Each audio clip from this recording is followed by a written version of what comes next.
So tuan-tuan dan puan, ini adalah caranya untuk kita menstrukturkan agar pembentangan kita lebih berpengaruh, berimpak tinggi dan meraihkan semua audien.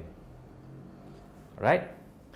Dan tuan-tuan dan puan, perkara yang terakhir dalam rahsia pembentangan berpengaruh, saya nak share dengan tuan-tuan dan puan-puan.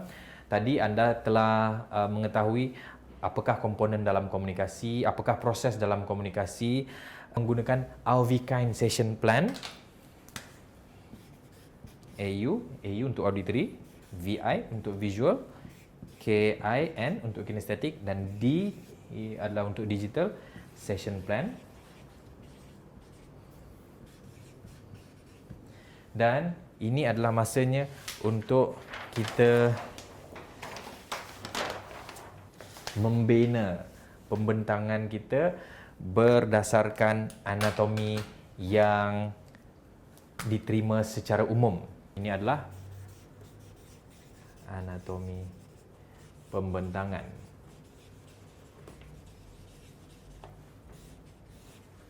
Ini adalah topik yang last dalam DVD ini tuan-tuan dan puan, iaitu anatomi pembentangan. Anatomi pembentangan ada 3. Ada berapa? Ada 3. Yang pertama, kita perlu ada opening. Alright? Dalam kita membentangkan sesuatu ataupun dalam kita membuat ucapan, dalam kita share product knowledge kita ataupun dalam kita berkongsi kepakaran kita, kita mesti ada opening. Yang kedua tuan-tuan dan puan, kita mesti ada content. Alright? Yang kedua adalah content. Very good. Dan yang ketiga, last sekali, perlu ada closing. Soalan saya, berapakah pembahagian opening berapa peratus, content berapa peratus, closing berapa peratus? Cadangan saya, anda bahagikan opening 15%. Alright? Yang content adalah 75%. Dan yang last sekali, closing adalah 10%.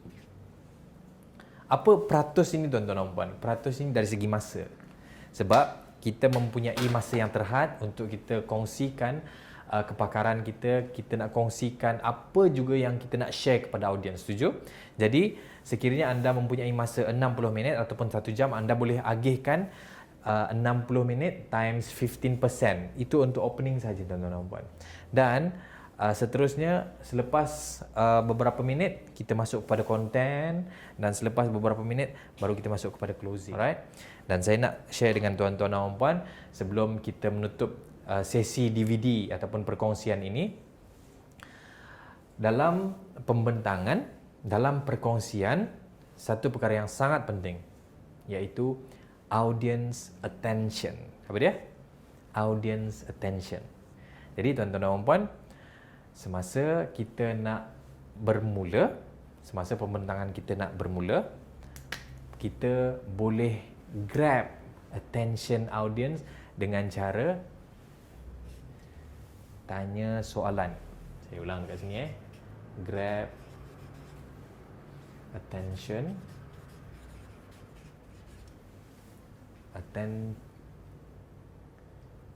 attention dengan yang pertama, tanya soalan. Alright? Itu yang pertama.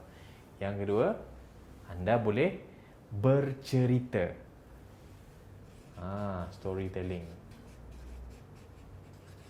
InsyaAllah anda boleh dapatkan DVD saya bagaimana untuk mencipta cerita supaya orang nak dengar cerita anda. InsyaAllah anda boleh dapatkan DVD bagaimana untuk membina cerita yang berpengaruh supaya orang nak dengar apa mesej yang ingin anda sampaikan. So, yang kedua adalah storytelling. Dan yang ketiga, anda boleh menyanyi. Dan seterusnya, anda boleh buat lakonan ataupun role play. Dan seterusnya, untuk grab the attention, anda boleh mulakan dengan video. Right? Ini adalah untuk opening. Dan untuk content, anda boleh apply tadi Alvikine Session Plan.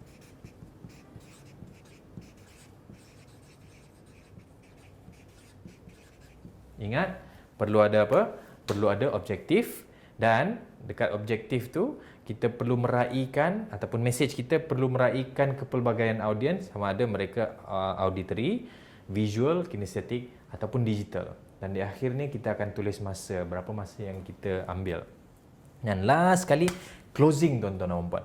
Closing ni tuan-tuan dan puan-puan, saya selalu cadangkan kita close dengan quotes. Kata-kata hikmah, kata-kata nasihat ataupun tips.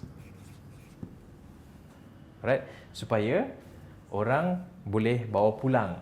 Berapa ramai antara kita yang selalu dengar orang kata best lah ceramah sekian-sekian ni ataupun best lah presentation dia ni. Apa yang best tu? Tak tahulah. Tapi best lah.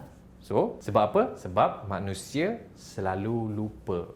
Jadi mungkin dia lupa mungkin 45 minit yang pertama, tapi dia masih ingat 10 minit yang terakhir. So, dalam 10 minit yang terakhir, ada baiknya untuk kita share ataupun berikan mereka tips. Mudah-mudahan mereka akan membawa pulang dan ingat tips yang kita sampaikan. Jadi tuan-tuan dan puan, jom kita recap balik apa yang kita telah pelajari dalam DVD Rahsia Membina Pembentangan yang Berpengaruh. Yang pertama tadi, kita telah belajar tentang komponen dalam komunikasi. Ada 3 komponen. Alright.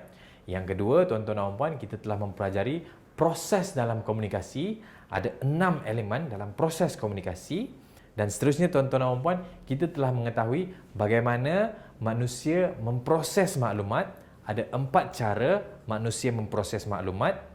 Dan seterusnya tuan-tuan dan puan, kita telah mempelajari bagaimana untuk kita strukturkan pembentangan kita dengan meraihkan kepelbagaian audiens dengan Alvikain Session Plan.